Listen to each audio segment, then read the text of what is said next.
Welcome back to Charlotte. Next to perform is Wendy Bruce, whose own personal story brings up the whole issue of NCAA eligibility.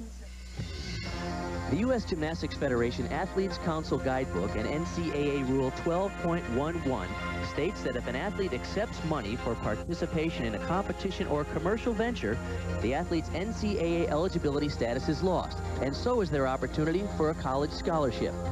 That dilemma, whether to accept sponsorship money following Olympic stardom or maintain your collegiate eligibility in hopes for a scholarship, is one that the gymnasts and their parents must face, unfortunately, at a very early age.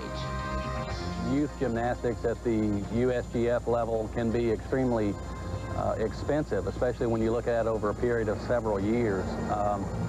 You've got the coach's expenses, you've got gym expenses, you've got the leotards and the workout gear, you've got travel expenses, so there's a whole host of expenses that come into play when you're talking about USGF gymnastics. All total, annual cost to train an elite gymnast can run up to several thousands of dollars, but many think that the individual approach gets you better prepared for international competition.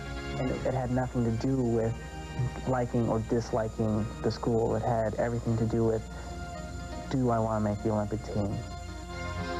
1992 Olympic bronze medalist Wendy Bruce found herself in a catch-22 with no answer in sight.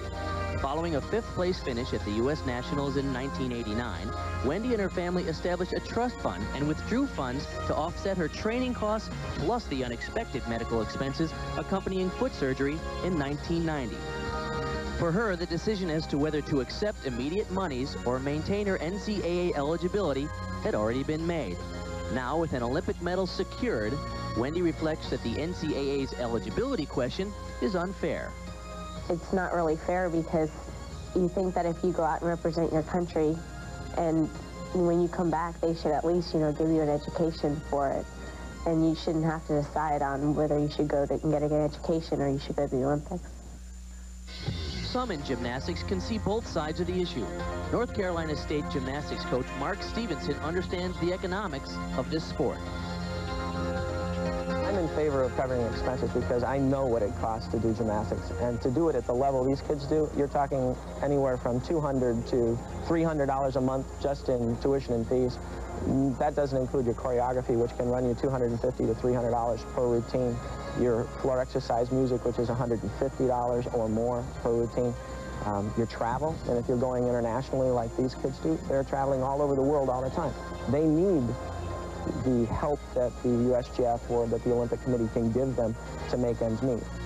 But he thinks that by passing up the collegiate gymnastic experience, that these athletes lose out on an element of life. When they opt out and take the money, they really lose a major, I think, plus in their life for not having had that opportunity to compete for a national title at the NCAA level. It's really a major highlight. And it might not equal the Olympics, but it's very, very close in the excitement and everything that you go through to get to that point.